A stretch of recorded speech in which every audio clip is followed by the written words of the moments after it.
건설안전 실기 최신 기출문제 풀이를 시작하겠습니다. 자, 첫 번째 1강입니다. 자, 1강은 제 안전관리론과 관련된 내용부터 살펴볼 건데요. 이제 실제로 제일 출제가 많이 되는 부분은 건설안전 기술 분야죠. 그래서 기술 분야를 제일 먼저 할까 고민하다가 안전관리론부터 과목의 순서대로 이렇게 하는 것으로 결정을 했습니다.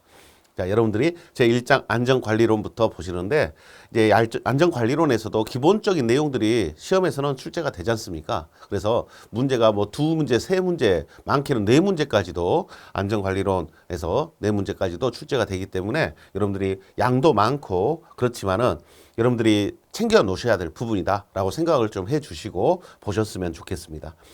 이제 안전관리론 이 파트하고 또 뭐 심리, 인간공학 이런 부분도 조금씩은 관련이 있는 문제들이 나오고 있기 때문에요. 그런 부분 챙겨주신다 생각하시고, 이제 하이라이트는 뭐라고요? 건설안전 기술이 하이라이트예요. 그래서 우리 문제의 약 50% 이상이 이제 건설안전 기술에서 나오는 것이 당연한 거잖아요. 그래서 이런 부분에 대해서도 여러분들이 좀 점수를, 고득점을 얻기 위해서는 좀 챙겨 보셔야 된다 생각하시기 바랍니다. 자, 내용 보시겠습니다. 이제 우리가 이 기본 이론, 실기 준비하기 위해서 기본적으로 알아야 할 내용들을 정리를 했기 때문에 여러분들이 다 들어보셨던 내용들 중심으로 출제가 됐었습니다. 그래서 이제 빠진 부분들만 좀 챙겨보는 시간으로 보셔도 좋겠습니다. 안전 이론과 관련된 내용입니다. 자, 하인리의 사고방지 5단계를 물어본 문제. 자, 하인리의 사고방지 5단계, 재예방대책 5단계를 쓰시오라는 문제입니다. 자, 이 내용은 우리가 조사, 분시 시 사고 방지 5단계이기 때문에 조사, 분시 시. 자, 여러분들이 이 문구를 조사, 분시 시 이렇게 쓰는, 이렇게 우리가 첫 마디를 따서 기억했던 거 들어보셨던 기억이 나실 거예요. 예. 조직, 사실의 발견, 분석, 시정체, 선정, 적용 이렇게 합니다. 분석, 평가 쓰셔도 되고 평가를 안 쓰셔도 상관없어요. 조사, 분시 시 이 내용으로 답을 쓰시면 되겠습니다. 이렇게 5단계를 물어보는 문제. 조사, 분시 시를 기억하냐 못하냐. 그에 의해서 답을 쓰고 못하고가 결정이 되겠죠. 이 하인리와 관련된 내용이 많잖아요. 그러다 보니까 우리 내용에서도 시험에서도 자주 출제가 됐었습니다. 자, 두 번째, 재예방대책 5단계에서 3, 2를 쓰시오 그랬어요. 재예방대책 5단계라고 했으면 앞에 봤던 이 내용이잖아요. 이게 사고 방지 5단계, 재예방대책 5단계인데 이 5단계에서 시정책의 적용이라고 있지 않습니까? 이 시정책의 적용에서 뭐에 입각해서 적용한다? 3, 2에 입각해서. 그래서 2번 문제는 금방 봤던 5단계의 3위에 해당되는 내용이 무엇이냐? 이걸 물어본 거예요. 그래서 2자로 시작되는 세 가지가 뭐였어요? 기술, 교육, 동료였죠. 기술, 교육, 동료 또는 관리해서 enforcement, engineering, education, enforcement, 기술, 교육, 동료. 이 세 가지 측면으로 대책을 적용을 해라 라고 이야기를 했었습니다. 기술적 대책이 필요한지, 교육적 대책이 필요한지, 관리적 대책이 필요한지 결정을 해서, 구분을 해서 분야별로 대책을 마련하는 게 가장 좋다 이렇게 이야기했었던 3입니다. 5단계에서 시정책의 적용해서 3, 2에 입각한다. 3, 2가 뭐냐? 기술, 교육, 관리를 이야기하고 있습니다. 자, 3번 하인의 연쇄성 이론 5단계입니다. 가장 첫 번째로 배우는 내용이죠. 여러분들이 안전을 배울 때. 그래서 우리는 유사계, 불사 이렇게 기억을 했죠. 유전적 요소와 사회적 환경, 유사, 개인적 결함, 불안전한 행동과 불안전한 상태, 사, 상 이렇게 해서 상이라고도 하고 재라고도 이야기했었죠. 그래서 유사계, 불사 이렇게 기억을 했던 내용을 써달라는 이야기입니다. 1단계부터 5단계까지 이렇게 써달라는 이야기. 기본 문제입니다. 자, 지금 이런 문제들은 언제든지 나올 수 있고요. 출제한 사람 입장에서는 다 맞으라고 낸 거예요. 예, 필기할 때부터 다 봐왔던 내용이지 않습니까? 그래서 유사계, 불사 이런 말들이 이제는 익숙해져 있어야 됩니다. 버드의 최신의 재연쇄성 이론을 쓰시오. 버드의 이론 쓰라는 이야기죠. 세관기, 직사. 버드가 세잖아요. 그래서 세, 관, 기, 직, 사, 상 이렇게 이야기한 거였어요. 그래서 관리의 부족 또는 통제의 부족 이렇게 쓰죠. 예. 통제의 부족, 관리의 부족 이렇게 했었던 내용입니다. 관리의 부족, 기본 원인, 직접 원인, 관기, 직사, 상 이렇게 해서 5단계 써달라는 이야기입니다. 자, 너무 뭐 드러내놓고 출제가 될 수 있는 부분이라고 자주 이야기했기 때문에 뭐 설명이 별다른 설명이 필요 없는 내용입니다. 또 아담스라는 사람의 사고 발생 5단계. 아관 작전사. 아담스에서 해놓고 관 작전사 이렇게 했죠. 자, 이 절차를 이야기합니다. 관리구조, 작전적이라 전술적이라 이렇게 이야기했던 겁니다. 관리구조, 작전적, 전술적, 사고상해. 아담스의 사고 발생, 연쇄성 이론. 이렇게 각각의 연쇄성 이론 이야기한 사람들이 다 한 번씩 출제가 됐었다. 자, 6번 다시 하인리로 왔어요. 재손실비에 대한 내용입니다. 직접비하고 간접비가 몇 대 몇이냐? 1대 4죠. 직접비하고 간접비는 1대 4의 비율을 갖는다. 직접비에 해당하는 항목이 네 가지가 뭐냐? 그래서 우리가 직접비라고 부르는 것은 산재보험에서 지급되는 비용이죠. 그래서 내가 다쳐서 치료받을 때 들어가는 비용, 치료비, 또 요양비 이런 것들도 나오고 급여도 나오죠. 휴업급여 이런 거, 요양급여 이런 것들도 나오게 됩니다. 그래서 네 가지 쓰라고 했기 때문에 1대 4 쓰시고 휴업급여, 장애급여, 유족급여, 그다음에 장례비, 장의비 이렇게 비용들이 추가된다. 뭐 네 가지 정도는 쓸 수 있도록 이렇게 정리를 해놔라 하는 이야기가 되겠습니다. 여기다 뭐 치료비도 들어가고요. 자, 7번입니다. 하인리와 버드의 재구성 비율을 설명하시고. 당연히 하인리는 몇 대 몇 대 몇이죠? 1대 29대 300을 이야기했죠. 1대 29대 300을 이야기한 하인리하고 버드는 1대 10대 30대 600을 이야기했죠. 그래서 이것을 설명하라고 했기 때문에요. 1이 뭐고 29가 뭐고 300이 뭔가를 설명하면 됩니다. 1이 뭐고 29가 뭐고 300이 뭔가. 1대 29대 300의 법칙에서 1은 중상 사망을 이야기하고 29는 경상, 300은 무상의 사고를 이야기한다. 버드의 구성 비율은 1대 10대 30대 600이죠. 각각의 항목이 중상 또는 폐질, 또 경상, 또 무상해. 그 다음에 마지막으로 600은 무상의 무사고 고장이다. 이렇게 이야기했던 비율이다. 라고 해서 설명을 해달라면 각각의 숫자가 뭘 의미하는지를 꼭 이런 형태가 아니더라도 1대 29대 300이다. 1대 29대 300을 써놓고 1이 뭐고 29가 뭐고 이런 식으로 나열하셔도 상관없습니다. 1대 29대 300의 법칙이다. 이렇게 써놓으시고 1이 뭐고 29가 뭐고 300이 뭐다. 이렇게 해서 기술하셔도 설명한 걸로 보겠죠.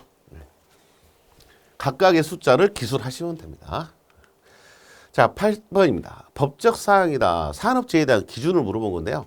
사업주는 사망자가 발생이 되거나 또는 며칠 이상의 휴업을 3일이죠. 3일 이상의 휴업을 요하는 부상을 입거나 질병에 걸린 자가 발생할 때는 법에 따라서 산업재해가 발생한 날로부터 몇 개월 이내 1개월이죠.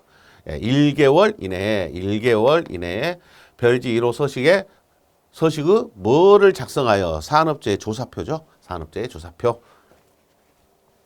자, 3일하고 1개월 이내에 작성을 하라는 거. 그다음 산업재해 조사표를 작성해서 고용노동관서에 제출을 해야 된다. 관서의 장에게 제출해야 된다라고 이야기하고 있는 내용입니다. 자, 이게 일반적인 재해가 일어나면 산업재해 조사표 작성해서 노동부로 보고를 해야 되는데 3일 이상일 때는 반드시 해야 된다 하는 이야기다. 9번입니다. 자, 산업재해 발생이 됐어요. 금방처럼 1개월 이내에 산업재해 조사표를 작성을 해서 관서의 장에게 보고를 해야 되잖아요. 3년간 기록 보존해야 하는 주요 항목 4가지가 뭐냐. 산업재해가 발생이 됐을 때 3년간 기록 보존해야 할 중요 항목이 뭐냐라고 했어. 기록 보존해야 할 주요 항목. 결국은 이게 산업재해 조사표에 들어갈 항목이 뭐냐 이렇게 물어본 겁니다. 그래서 산업재해 조사표에는 사업장의 개요, 근로자 인적 사항이 들어가죠. 그다음에 재해 발생 일시 장소, 발생 원인 과정, 재발 방지 계획. 이 4가지가 산업재해 조사표에 포함되는 사항입니다. 자, 여러분들은 사업장의 개요, 그다음에 근로자 인적 사항, 그다음에 발생 일시 장소, 원인 과정, 재발 방지 계획 이렇게 4가지가 기본적으로 들어가 있다라고 기억을 하시고 계시고 계셔야 될 부분입니다. 자, 산업재해가 일어나면 3년간 기록 보존해야 하는 주요 항목 4가지가 뭐냐. 재해가 발생이 됐을 때 3년간 기록 보존한다. 산업재해조사표를 3년간 보존해라 하는 이야기가 되고 산업재해조사표에는 이 4가지 항목이 작성하라고 되어 있다라고 생각하시면 되겠습니다. 자, 재해가 발생이 됐을 때 기록 보존 사항입니다. 자, 10번입니다. 긴급 처리 내용 5가지를 단계별로 쓰시오. 산업재해가 발생이 됐을 때 절차가 있잖아요.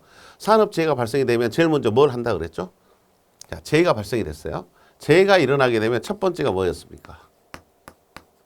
긴급 처리를 하라 했어요. 긴급 처리를 하라고 했고 이 긴급 처리의 내용이 5가지가 있다. 이 말을 지금 물어본 거죠. 이걸 물어본 거예요. 긴급 처리를 하고 나면 뭘 합니까? 재조사를 한다 그랬어. 재조사가 이루어져야 되고 조사가 되니까 원인이 강구된다. 원인을 찾았으니까 대책을 수립할 수 있다. 대책이 수립했으니까 실시 계획을 세워야 되고 어떻게 실시를 할 것인가 계획대로 실시를 해야 되고 그 다음에 평가를 한다. 요 절차가 재해가 발생을 됐을 때의 절차였잖아요. 자, 이 절차를 먼저 기억을 하는 게 먼저입니다. 자, 이 순서를 먼저 기억하고 긴급 처리 항목이 뭐였냐? 재해가 일어나면 긴급 처리잖아. 긴급 상황이니까. 긴급 처리할 내용이 뭐였어요? 첫 번째가 피의제 기계의 정지였죠. 피의제 기계 정지, 피의제 자의 응급처치, 그 다음에 관계자의 통보, 2차 재해 방지, 현장 보존이었죠. 현장 보존. 자, 이런 절차를 갖고 있어야 된다는 것을 기억하고 있냐 물어본 겁니다. 지금 문제는 긴급 처리의 항목을 물어본 거예요. 이걸 물어봤다는 것은 이거 물어보면 더 쉽게 낸 거다. 그래서 요 내용을 기억을 하고 그 다음에 기억을 하시는 게 맞겠죠. 이 절차를 꼭 챙기셔야 됩니다. 자, 피의제 기계 정지, 응급처치, 관계자에게 통보, 2차 재해 방지, 현장 보존. 이 내용을 물어본 것으로 보셔야 되고 순서가 바뀌면 안 됩니다. 순서를 바뀌지 않도록 하시기 바랍니다. 순서가 정해져 있기 때문에 그렇습니다. 11번입니다. 하인의 재해예방 4원칙을 쓰고 설명하시오. 자, 4원칙을 먼저 쓸 수 있어야 되죠. 재해예방의 4원칙 뭐라고 기억했죠? 예, 손, 원, 대 이렇게 기억했다. 예방 가능의 원칙, 손실 우연의 원칙, 원인 계기 원칙, 대책 선정의 원칙. 이게 예손 원대 이렇게 기억했던 4가지 원칙이잖아요. 이 말을 풀어서 쓰면 설명한 겁니다. 자, 예방 가능의 원칙 뭐라고 설명을 했냐? 천재지변을 제외한 모든 재해는 예방 가능하다는 원칙이다. 그래서 천재지변을 제외한 모든 재해는 예방 가능하다. 이렇게 쓰면 예방 가능의 원칙을 설명한 거예요. 손실 우연의 원칙, 손실의 크기를 모른다고 했잖아요. 사고에 의한 손실의 크기는 우연적으로 발생한다. 모른다. 모든 재해는 예방 가능하다. 원인 계기 원칙, 모든 재해는 반드시 원인들이 있고 이들은 상호 연계되어 있다. 그러니까 모든 재해는 반드시 원인이 존재한다라는 이야기를 하고 있는 거예요. 대책 선정의 원칙은 재해 원인에 따라서 대책은 마련될 수 있다라는, 그러니까 모든 재해는 반드시 뭐가 있다? 원인이 있다. 그게 원인 계기 원칙이잖아요. 그 원인을 찾기만 하면, 근본적 원인을 찾기만 하면 대책은 마련될 수 있다. 라는 원칙이에요. 대책이 선정될 수 있다라는 원칙입니다. 자, 이렇게 말을 좀 풀어서 쓴다 생각하고 한 번씩 써보셔야 돼요. 그래서 설명하라는 말이 나왔을 때 여러분들이 가끔 이제 설명하라 그러면 두려워하시거든요. 근데 어떻게 보면 그 두려워할 필요가 없는 게 이 말을 한 번 더 쉽게 풀어서 쓴다라고 생각하세요. 그래서 이렇게 꼭 써야 된다. 이렇게 똑같이 써야 된다. 이건 법이 아니다. 설명하라는 문제는요, 법을 쓰라는 게 아니에요. 그냥 내가 아는 대로 풀어서 쓰면 됩니다. 그래서 그 뜻이 전달되면 돼요. 그러니까 더 부담 가지실 필요 없이 꼭 이렇게 안 쓰더라도 이걸 바탕으로 해서 이것과 유사하게 쓰면 다 답으로 해주겠다 하는 이야기다. 12번입니다. 안전관리 4사이클 PDCA라고 부르죠. PDC, Plan, Do, Check, Action을 이야기합니다. 그래서 계획, 실시, 검토, 조치. 자, 4사이클은 이거죠. 계획, 실시, 검토, 조치. 자, 사이클이기 때문에 이게 순환이 됩니다. 그러면서 수준이 점점 향상된다. 안전 수준이 단계적으로 향상될 수 있다. 그래서 안전관리 4사이클 PDCA를 설명하시오라고 이야기하면 PDCA, 안전관리 4사이클은 P, 계획, Do, 체크, 액션 해서 PDCA는 계획, 실시, 검토, 조치를 말하고 이들의 순환을 통해서 수준의 향상을 기대할 수 있다라고 설명하시면 되겠습니다. 그래서 이것은 안전관리에서의 4사이클이고요. 이 안전관리뿐만 아니라 품질관리, 생산관리에 다 4사이클이 쓰인다 그랬죠. PDCA가 뭔지를 쓰고 이것을 반복한다. 여기까지 쓰면 다 답으로 인정합니다. 자, 이것을 뭐 한다? 사이클이니까 순환시킨다. 그럼으로써 수준이 높아진다. 순환시켜서 안전관리의 수준을 높이기 위해 사용된다. 자, 13번입니다. 사업장에서 재해 발생 시 고용노동부 지방청장에게 보고해야 할 중대재해 3가지. 자, 중대재해가 뭐냐 물어본 거죠. 중대재해가 몇 가지 있으니까요. 3가지 있죠. 1명, 2명, 10명. 기억하시죠? 네, 사망자가 1명 이상 발생한 재해. 3개월 기억하셔야 돼요. 3개월 이상의 요양이 필요한 부상자가 동시에 2명이죠. 1명, 2명, 10명. 그래서 부상자 또는 직업성 질병자가 동시에 10명 이상. 동시란 말이 중요합니다. 여기에 있는 이 동시의 말을 안 쓰면은 의미가 달라져 버려요. 한꺼번에 10명이 다쳐야 돼요. 그래야 중대재해라고 봅니다. 그래서 뭐 어제 다치고 모레 다치고 막 이렇게 해서 10명이 된 게 아니라 동시에 이렇게 이야기를 해야 된다. 자, 2번도 마찬가지죠. 동시에 2명, 3개월 이상의 요양을 구하는 부상자가 동시에 발생이 돼야 된다.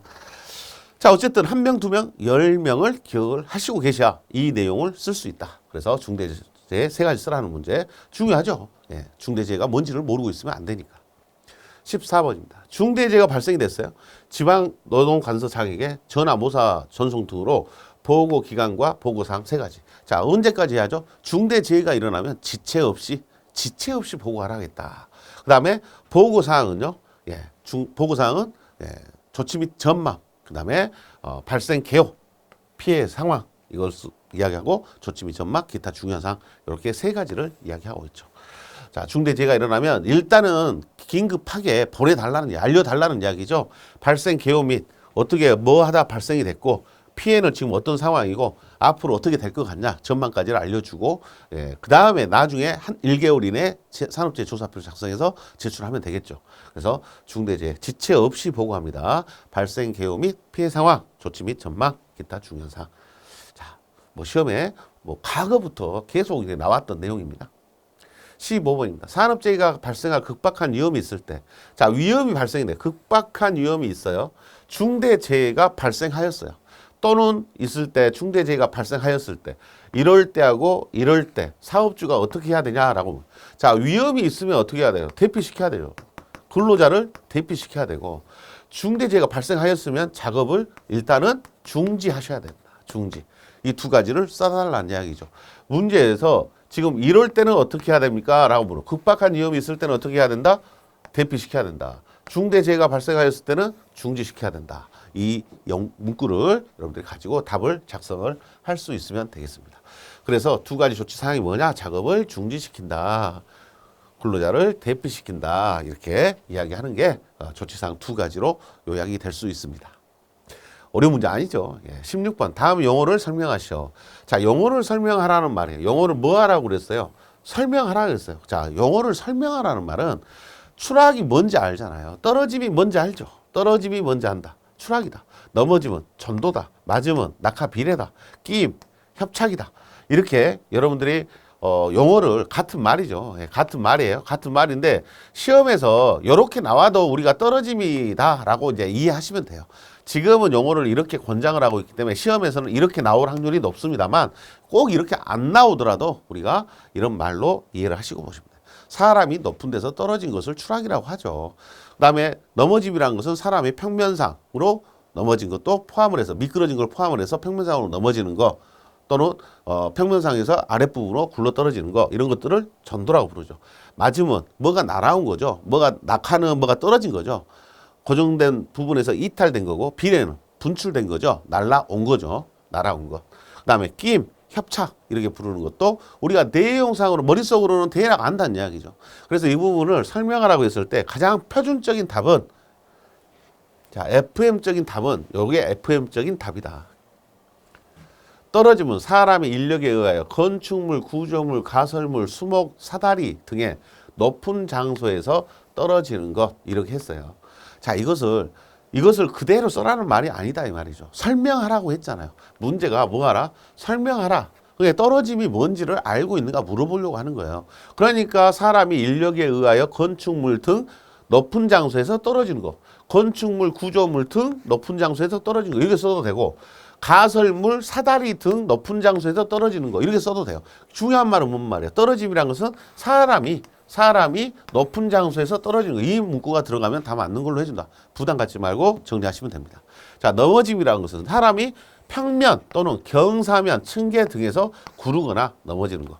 사람이 평면 또는 경사면에서 구르거나 넘어지는 거. 이렇게 쓰셔도 된다. 편하게 쓰셔요. 맞음. 구조물, 기계 등에 고정되어 있었던 물체가 중력, 원심력, 관성력 등에 의하여 고정부에서 이탈하거나 또는 설비 등으로부터 물질이 분출되어 사람을 가해하는 경우. 자, 맞음이 뭐다? 구조물, 기계 등에 고정되어 있던 물체가 이탈하거나 고정부에서 이탈 또는 설비 등으로부터 물질이 분출되어 사람을 가해하는 것, 사람에 맞는 것, 사람을 가해하는 것. 뭐 여러분들이 이 부분도 구조물, 기계 등에 고정되어 있던 물체가 고정부에서 이탈하여 사람을 가해하는 것, 이렇게 쓰셔도 답이다 이 말이죠.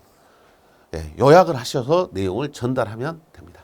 두 물체 사이의 움직임에 의하여 일어난 것으로 직선 운동하는 물체 사이의 끼임, 회전부와 고정체 사이의 끼임, 롤러 등 회전체 사이에 물리거나 또는 회전체, 돌기부 등에 감긴 경우, 이렇게 불렀습니다. 그래서 여기서 끼임이란 것은 두 물체 사이의 움직임에 의하여 사람의 신체가 감기거나 물리거나 또는 협착되거나 이렇게 된 현상을 말한다라고 쓰셔도 상관없다. 자, 두 물체. 그래서 여기에 있는 1, 2, 3, 4를 그대로 써라는 것은, 이걸 다 외우라고 하면 여러분 얼마나 고역입니까? 여기에 있는 들어가는 문구가 중력, 원심력, 관성력 뭐 이런 말도 어려울 수도 있고, 이런 말들은 여러분들 읽어보시고요. 중요한 것은, 맞음이라는 것은 구조물 등에 고정되어 있던, 원래 설치가 되어 있던 어떤 물체가 떨어진 거잖아요. 그래서 사람한테 가해한 거예요. 이게 맞음이다. 이렇게 여러분들 보시고, 이 문구를, 여기를, 이 답을 이제 FM이죠. 이제 가이드에서 나와 있던, 코사 가이드에서 나와 있는 내용으로 기술을 한 것이기 때문에 이게 FM이지만, 이 떨어짐이나 넘어짐, 맞음, 끼임을 설명하라는 말의 의도는 이 의미를 전달을 어떻게 할 수 있냐 물어본 것이기 때문에요. 여러분들이 꼭 이런 문구 하나하나 막 신경 써서 외우시면 스트레스 받아요. 예, 그렇게 하지 않으셔도 됩니다. 17번입니다. 물건을 인력으로 운반하려고 한다. 발생할 수 있는 재해 유형 4가지 써라.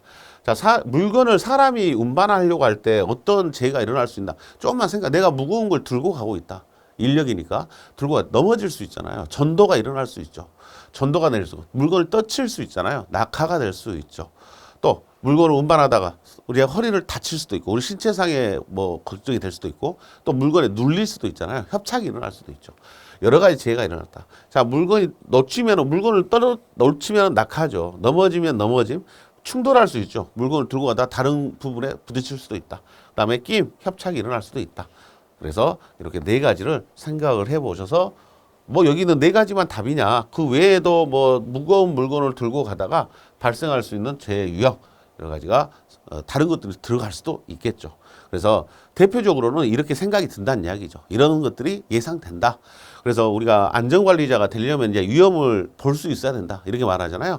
그래서 중량물을 인력 운반하는 작업을 오늘 시킨다. 그랬을 때는 이런 위험, 4가지 위험이 대표적으로 존재하지 않을까 하고 안전관리 입장에서는 검토를 해봐야 된다. 작업에 대해서. 그런 취지로 이런 문제를 내고 있다 생각하시면 되겠습니다. 자, 무거운 거 들고 가다가 떨어짐, 놓칠 수 있다. 물건을 떨어뜨리면 낙하죠. 그 다음에 넘어지면 전도죠. 다른 구조물과 부딪히면 충돌이고요. 그 다음에 끼임, 물건에 끼일 수 있다. 물건을 놓다가 손가락 이런 데 끼일 수가 있죠. 이런 부분들이 일어날 수 있는 사고다. 18번입니다. 고소작업 중 작업대에서 떨어져 지면에 부딪혀 상해를 입었을 때 물음에 답하시오. 재해 발생 흑단, 이걸 재분석이라고 하거든요. 재분석을 하는데, 지금 고소작업이라고 했고 작업대에서 떨어져 지면에 부딪혀 상해를 입었다. 자, 그러면 발생 형태는 떨어졌다고 했잖아요. 떨어진 거니까 뭐라 해요? 떨어짐이라고 하죠. 떨어짐 또는 추락이라고 쓰는데, 기본적으로 이게 가장 좋은 답이라고요. 사람이 떨어졌다, 떨어짐, 이렇게 쓰는 게 가장 좋은 답이고, 기인물이 뭐냐 이 말이죠. 이 떨어짐 재해가 일어나는데 원인이 되는 물질이 뭐냐 이 말이에요. 원인이 되는 게 뭐예요? 작업대였어요. 작업대. 가해물은 뭐였어요? 지면이라고 나와 있죠. 자, 그래서 작업대, 지면 이렇게 쓰시면 이 문장에서 이제 이미 답이 이 문장 안에 있는 거죠. 재해 분석을 할 때는 다른 데서 갖고 올 수가 없어요. 여기에 있는 이 문장에서 재해 형태를 찾아야 된다. 재해 형태, 기인물, 가해물을 다 찾을 수 있어야 된다. 자, 19번입니다. 19번은 작업 발판 위에서, 작업 발판이란 말 나오고요. 전기 용접 작업을 했다고 했고요. 지면으로 떨어져 부상을 당했다. 자, 떨어졌다고 했기 때문에, 작업을 하다가 떨어졌다 했기 때문에 이렇게 떨어져 부상을 입었다. 재해 발생 형태는 당연히 떨어짐이죠. 떨어짐이라고 써야 되고요. 기인물이 뭐냐 봤더니 작업 발판이냐 전기 용접이냐. 자, 작업 발판이냐 전기 용접기냐.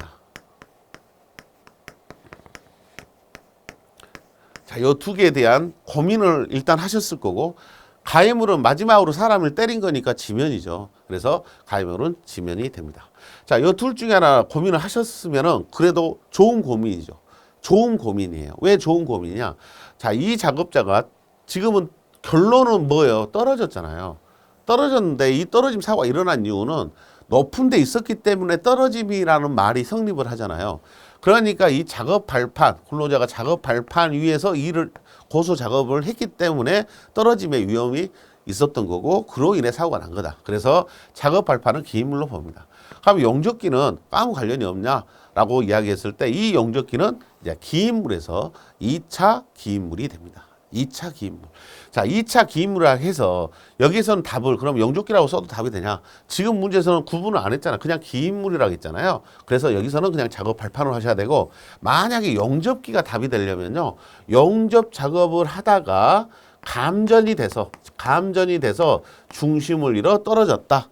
만약에 이렇게 됐다면은 이 감전을 일으킨 전기 용접기가 기인물이 됩니다. 자, 이렇게 전기 용접 작업으로부터의 어떠한 영향이 있다는 것을 지금 문제에서는 그냥 용접 작업을 하고 있었다고만 했기 때문에, 이 작업으로부터 어떤 위해가 작업자한테 가해져서 추락으로 이어지게끔 한 원인이 뭐냐, 이게 나와야 되는데 그게 없기 때문에 이것을 답을 하시고요. 만약에 전기 용접 작업을 하다가 감전이나 순간에 감전돼서 놀라가지고 중심을 잃어 떨어졌다. 그러면 그때는 용접기가 기인물이 될 수 있다라고 본다는 이야기죠. 자, 그래서 여기에는 이 용접기에 고민을 하시는 분들은 지금 설명이 용접기가 추락의 직접적인 원인이라는 게 내용이 없기 때문에 답을 그냥 작업 발판으로 하셔야 된다라고 말씀을 드립니다. 그렇게 이해를 하여 주시기 바랍니다. 자, 20번. 다음 괄호안을 채우시오. 지면으로부터 떨어진 상태에서 더 낮은 곳으로 떨어진 것을 뭐라고 합니다? 떨어진 거잖아요. 떨어짐이라고 합니다. 접촉되어 있는 상태에서 낮은 곳으로 떨어진 것은, 요건 지면과 어때요? 접촉되어 있죠. 지면으로부터 떨어졌죠. 그러면 지면에 떨어졌다면 발이 떨어졌다는 이야기이기 때문에 추락을 말하죠. 떨어짐 이렇게 해야 되고, 지면과 접촉되어 있을 때는 전도라고 부릅니다. 땅과 접촉되어 있는 상태에서 넘어졌으니까 전도라는 개념이고요. 낙하 비례로 인하여 화상 등을 입은 경우를 무엇이라고 하는가? 지금 가로안을 채우시오 그랬는데, 물건 등의 낙하 비례로 인하여 화상 등을 입은 경우를 뭐라고 부르냐? 이것을 우리가 맞음이라고 했죠. 맞음. 폭발 화재 복합적 원인으로 발생한 것을 뭐냐? 폭발 화재 등의 복합적 원인이다. 이렇게 이야기했을 때는 폭발이라고 이야기를 해야 되죠. 그래서 지금 여기에서는 떨어짐, 그다음에 넘어짐, 전도를 넘어짐이라고 하죠. 물건 등이 낙하 비례로 인하여 화상 등을 입은 경우를 무엇이라고 한다. 지금 여기서는 3번을 이상온도 접촉, 이렇게 이상온도 접촉, 화상을 입었으니까 이상온도 접촉, 이렇게 답을 해야 맞는 말이 되겠네요. 아, 제가 실수를 했네요. 낙하 비례라고 했기 때문에 이것을 저는 맞음이라고 봤는데, 결론이 뭐를 입었어요? 화상을 입었으니까 이상온도 접촉. 아, 이게 맞습니다. 이게 더 좋은 답입니다. 예, 맞습니다. 4번은 폭발이다. 폭발 화재하고 두 개가 복합적일 때는 큰 것을 기준으로 합니다. 뭐가 더 위험하죠? 폭발이 위험하다. 그래서 이 두 개가 복합적으로 일어날 때는 뭐라고 해야 한다? 폭발로 구분을 한다. 지금은 여기는 제 형태를 써라는 문제고요. 각각의 제 형태, 지면에서 발이 떨어졌으면 추락, 그러니까 떨어짐이라고 해야 되고, 넘어짐을 전도, 넘어짐이라고 해야 되고요. 그 다음에 화상 등을 입었다라고 했네요. 화상 등을 입은 경우니까, 화상은 상해잖아요. 이건 상해고, 화상의 원인은 결국은 낙하 비례된 물체가 고온 물질이었잖아요. 그래서 이상 온도 접촉 이렇게 쓰는 게 여기서의 더 좋은 답이 되겠습니다. 맞음은 끝나야 되죠. 이 말이 없어야 돼요. 물건 등의 낙하 비례로 인하여 사람이 다친 것, 이렇게 이야기를 하면 맞음이 맞는데 화상을 입었다 했기 때문에 결국은 이 물질이 고온 물질이었다. 그러면 이상온도 접촉이라고 하는 게 더 좋은 답입니다. 자, 제가 실수를, 문제를 빨리 풀다 보면 이런 실수를 또 여러분들도 할 수 있다. 화상에 대해서 인식을 안 해버린 거죠. 예, 경미하게 생각을 해버리니까 답이, 잘못된 답이 나올 수도 있겠습니다. 자, 조심하셔야 돼요. 이상온도 접촉이 맞습니다. 21번, 산업재해 발생 위험이 있는 장소를 5개소 쓰시오. 산업재해 발생 위험이 있는 장소는 우리가 이제 추락, 낙하, 전도, 붕괴, 협착, 이런 재해 형태를 알고 있잖아요. 이런 형태를 갖고 있는 작업일 때, 그런 장소일 때 재발생 위험이 있다. 이렇게 부르죠. 그래서 우리가 내용을 보면 물체가 떨어지거나 날아올 위험, 이거 낙하 비례잖아요. 이걸 과거에 낙하 비례. 이런 위험이 있는 장소, 낙하 비례의 위험이 있는 장소 이 말이에요. 쉽게 말하면. 안전 난간에 설치가 필요한 장소. 여기는 추락의 위험이 있다는 이야기잖아요. 그래서 물체가 떨어지거나 날아올 위험이 있는 장소. 여기는 낙하 비례를 설명하는 말이고요. 그다음에 여기는 추락과 관련된 이야기죠. 또 비계 또는 거푸집을 설치하거나 해체하는 장소, 여기도 마찬가지로 여러 가지 재해가 존재할 수 있죠. 그래서 이런 부분도 붕괴가 일어날 수도 있는 부분이다. 또 작업자 낙하물이 생길 수도 있죠. 그다음에 집안을 굴착하거나 발파 작업을 하는 장소, 여기도 마찬가지로 발파 작업, 굴착 작업 이렇게 할 때 집안에 붕괴가 연결될 수 있죠. 여기도 붕괴 관련된 거예요. 그다음에 차량기 하역 운반기계, 지게차나 건설기계를 사용하여 작업하는 장소, 이런 데도 충돌이나 협착 이런 사고가 일어날 수가 있겠죠. 또 기계 기구 등이 넘어지거나 무너질 염려가 있는 장소, 우려가 있는 장소, 이런 장소들을 우리가 산업재해 발생 위험이 있는 장소라고 법에서 정해놨어요. 이거 외에 이제 더 있습니다만, 자, 뒤에 있는 1, 7, 8, 9, 10까지 있습니다만, 이런 부분들을 재해가 발생될 수 있는 위험이 있는 장소다. 이렇게 이야기를 했어요. 그래서 이런 장소를 이제 시험에서는 5개서 쓰라고 나온 적이 있어요. 그래서 여러분들이 5개 정도는 쓸 수 있도록 정리를 하셔야 되는데 재 유형을 생각하셔서 하나하나 천천히 써보시면 됩니다. 그래서 여기를 물체가 떨어질 위험이 있는 장소, 난전 난간, 비계 또는 거푸집, 집안 굴착, 차량기 하역 운반기계, 그다음 기계 기구 등이 넘어지거나 이렇게 9마디를 1000마디만 따서 한번 써보시는 것을 연습을 해보시면 5개 정도는 쉽게 기억이 되실 수 있는 그런 내용입니다. 자, 이런 문제들이 최근에 한 2-3번 나왔죠? 2번 정도 나온 것 같아요. 2번 정도 출제가 됐던 내용입니다. 자, 총 10가지 중에서 여러분들이 외우기 쉬운 거 정리를 하시는 게 필요하다. 이런 생각이 듭니다. 자, 5개의 재발생 위험이 있는 장소 5가지 정도 쓰라고 나오는 문제 챙겨보셔야 될 부분입니다.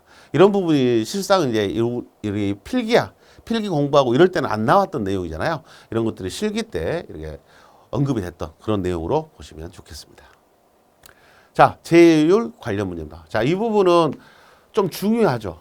네, 앞에 부분은 기초로서 중요하죠. 지금 앞에 있던 제 이론과 관련된 여러 가지 내용들은 그냥 기본적인 내용으로서 중요했던 거고, 여기는 재해율 관련된 문제는 시험 문제가 나올 확률이 아주 높다. 라고 생각하고 계산 문제에 관련돼서 특히나 집중을 해 주시기 바랍니다. 자, 연천인율 값이 50일 때, 연천인율 값이 50이라는 말은 연천인율 값이 50을 설명하라고 했어요. 그래서 이 말을 설명하라는 것은 당연히 설명을 할 수 있어야 되죠. 그래서 연천인율을 구할 때 기준이 되는 근로자 수가 몇 명이 1000명이잖아요. 1000명이 기준이기 때문에 연평균 근로자 수가 1000명일 때 50명의 재해자가 발생한다라는 의미다. 이렇게 쓰시면 되죠. 연평균 근로자 수가 1000명일 경우 50명의 재해자가 발생한다는 의미다. 이렇게 여러분들이 쓸 수 있으면 됩니다. 그래서 식을 이해를 하시고 계시면 이런 문구 쓰라는 문제가 어려운 문제가 아니란 이야기죠. 자, 2번입니다. 근로자 400명이 근무하던 중 근로자 수가 주어졌고 문제에서는 도수율하고 연천인율이 주어졌어요. 그래서 8시간에 280일을 근무한다라고 되어 있어요. 자, 도수율 구하는 식을 먼저 알고 있어요. 연평균 근로시간, 연근로 총시간 분의 재건수죠. 연천인율은 연평균 근로자 수분의 재자수죠. 곱하기 100만이고 곱하기 1000을 사용을 합니다. 그래서 다음과 같은 식으로 일단 여기를 쓸 수 있어야 돼요. 여기까지를 써야 되겠죠. 여기도 마찬가지로 여기까지 써야 돼요. 그 다음에 이제 숫자 넣어놓은 것을 대입만 하면 돼요. 그래서 연근로 총시간 수분의 재건수 곱하기 100만이기 때문에 근로시간 수는 400명이 문제에서 400명이라고 했고요. 그 다음에 하루에 8시간씩이라고 했죠. 그 다음에 280일 근무한다. 280일. 재해 건수는 몇 건이다? 30건 해서 30건 이렇게 계산하니까 자, 곱하기 여기가 100만이 돼야 되죠. 여기가 는이 아니라 곱하기죠. 곱하기 100만까지 해서 곱하기 100만이 돼가지고 33.48이 나온 겁니다. 연천인율도 1000을 곱해가지고 80이 나왔다는 것을 확인할 수 있고 재해 자수가 여기서는 얼마나 해요? 32명이죠. 그러니까 요리 들어와야 됩니다. 근로자 수는 400이라고 했기 때문에 400분의 32 곱하기 1000 이렇게 하면 계산이 됩니다. 자, 풀이 과정 답 여러분들이 계산기로 직접 눌러서 답을 확인을 해 보셔야 될 부분이 됩니다. 답을 직접 확인하시는 걸로 하셔야 된다. 도수율을 구하고 연천율을 구하는 식에 대해서 활용할 수 있는가 물어보는 문제입니다. 지금은 특별한 함정은 없는데 그나마 함정이라고 할 수 있는 건 뭐예요? 건수는 30건이니까 여기다 집어넣어야 되고 제자수가 따로 주어졌기 때문에 이 값에다 집어넣어야 됩니다. 제자수에다 집어넣는다. 건수에다 집어넣는다. 이런 것들을 구분하셔야 되고요. 여러분들이 만약에 제 건수가 30건이고 제자수가 몇 명이다 안 나오면 이 건수가 건수도 되고 뭐도 돼요? 제자수가 될 수도 있죠. 그런 경우도 있어요. 왜? 자수가 안 주어지면. 반대로 자수가 주어지고 건수가 안 주어지면 자수가 건수가 될 수도 있겠죠. 예, 그렇게 될 수도 있다라고 마음을 열어두셔야 됩니다. 그래서 문제에서 안 주어졌는데 어떻게 하지? 이렇게 생각하면 안 돼요. 자수가 없으면 건수를 자수로 보셔도 된다. 3번입니다. 작업자 4,000명이고요. 사망자 수가 1명일 때 사고, 사망, 만인율을 구하시오. 그랬어요. 자, 여기서는 사고, 사망, 만인율이에요. 사망자 수만을 계산하는 것이고 10,000명을 기준으로 사망 만인율을 구하라는 문제입니다. 그래서 연천인율은 1,000인 해가지고 1,000명이 기준이었잖아요. 만인율은 10,000명이 기준이 되고 사망자 수를 따집니다. 그러면 연평균 작업자 수 얼마니까? 4,000분의 사망자 몇 명이니까? 1명이잖아요. 4,000분의 1 곱하기 1,000이에요? 만이에요? 10,000명이에요. 만인이 기준이다. 그래서 사망 만인율 연평균 근로자 수분의 사망자 수 곱하기 만입니다. 그럼 사망 근로자 수 몇 명? 4,000명. 4,000명 중에 사망자가 1명이에요. 그러면 답은 2.5가 나오게 됩니다. 그래서 사망 만인율 2.5 해서 사망 만인율이라는 말의 의미를 여러분들이 생각하시면 마지막에 왜 많이 곱해졌는가? 많이 곱해진 거. 만인율이니까 많이 곱해. 연천인율 하면 천인이니까 천이 곱해지죠. 그거하고 같은 맥락으로 보시면 되겠고 사망 만인율이니까 사망자 수만 고려를 한다는 거죠. 그 차이만 다릅니다. 자, 필기할 때 여러분들이 이런 문제에 대해서는 자주 안 봤기 때문에 자, 챙겨보셔야 됩니다. 사망 만인율 처음 들어봤는데 연천인율은 들어봤는데 사망 만인율은 처음이다 라고 하시면 여러분들이 근로자 수분의 사망자 수로 한다. 연천인율은 연평균 근로자 수분의 제자수로 했잖아요. 사망 만이니까 사망자 수로 1,000을 곱한 게 아니라 만을 곱해서 구하게 됩니다. 단위는 없습니다. 연천인율, 도수율, 강도율 이런 것들 전부 단위가 없죠. 제율 구하는 것은 단위가 없다. 4번입니다. 도수율, 강도율, 연천인율 다 구하라겠네요. 도수율, 강도율, 연천인율 다 구하라는 문제. 자, 이런 문제들도 쉽게 해결을 하셔야 되고 자, 특이한 것은 270일이네요. 근무일수가. 그 다음에 인원은 500명. 근무 시간이 8시간이 아니라 9시간이고요. 근로 손실일수는 600일입니다. 제자는 55명. 그 다음에 건수는 12건. 건수는 도수율 구할 때, 제자수는 연천인율 구할 때, 근로 손실일수는 강도율을 구할 때 사용을 하죠. 예. 그래서 자, 식을 이렇게 세 가지를 다 써가지고 여러분들이 쭉 보시니까 자, 식을 먼저 써야 돼요. 연근로 총시간 수분의 제액건수 12건 100만을 곱해서 9.88 강도율은 근로 손실일수 600일 자, 근로 손실일수 600일이라고 나온 거 있죠. 이 값을 사용을 해서 값을 집어넣어서 0.49가 나왔다는 거고 곱하기 1,000을 해주고 그 다음에 연천인율 근로자 수 500명 분의 15 500명 분의 15 근로 인원 500명이고요. 15 해서 제 자수가 주어졌습니다. 그 값을 제대로 넣어서 1,000을 곱해서 30. 자, 이 문제도 함정이 없어요. 자, 이 문제도 그냥 평이하게 낸 거예요. 식만 알고 있으면 집어넣을 때 오해할 수 있는 소지에 해당되는 내용이 없다는 이야기죠. 그래서 여기 문제도 쉽게 여러분들이 해결할 수 있을 것 같아요. 단지 이제 근무 시간이 9시간이다. 270일이다. 9시간 270일, 9시간 270일. 이런 부분들만 여러분들이 순간적으로 헷갈릴 수 있어요. 8시간, 막 200, 300일 이렇게 넣어버리면 안 된다는 이야기죠. 문제에 따라서 계산을 꼭 하시기 바랍니다. 자, 5번입니다. 종합제의 지수를 구하시오. 종합제의 지수를 구하려면 뭘 알아야 돼요? 도수율과 강도율을 알아야 되죠. 그래서 지금 문제는 종합제의 지수를 먼저 구할 수가 없어요. 종합제의 지수를 구하는 식이 뭐예요? 도수율 곱하기 강도율이잖아요. 이걸 먼저 해야 되기 때문에 도수율 강도를 먼저 구할 수밖에 없다. 자, 그러면 도수율을 구하기 위한 조건 주어졌는가 확인을 해보니까요. 연근로 총 시간수분의 재건수잖아요. 재건수 보니까 근로자 수 500명, 일일 8시간, 1년에 280일이라고 재건수 6건 주어졌네요. 이 6건 도수율 구할 때 사용을 하면 되고요.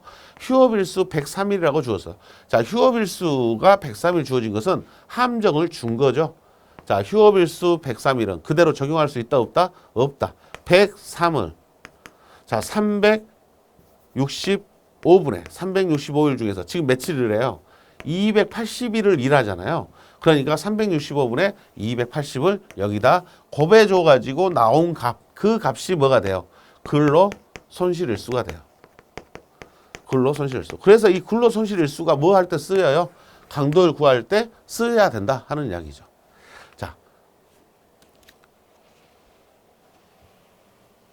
자, 그러면 함정이 지금 하나 주어졌잖아요. 그 함정이 뭐였다? 근로 손실일수입니다. 강도를 구할 때 근로 손실일수 값이 103을 그대로 넣는다. 365분에 280을 곱했다. 이걸 곱했다라는 것을 알고 있냐? 이거 물어본 거예요. 지금 문제는. 그래서 이렇게 구한 값이 0.07이고 5.36이고 이렇게 나와서 0.5.36, 0.07 곱해서 자, 루트가 여기까지만 돼야 돼요. 여기까지만. 자, 그래서 이렇게 계산하니까 이거 무시하시고 여기에 두 값, 더수율하고 강도율을 구해서 루트를 씌워서 곱한 값, 그 값이 얼마 나왔다? 0.61이 나왔다. 이렇게 답을 찾을 수 있어야 되겠습니다.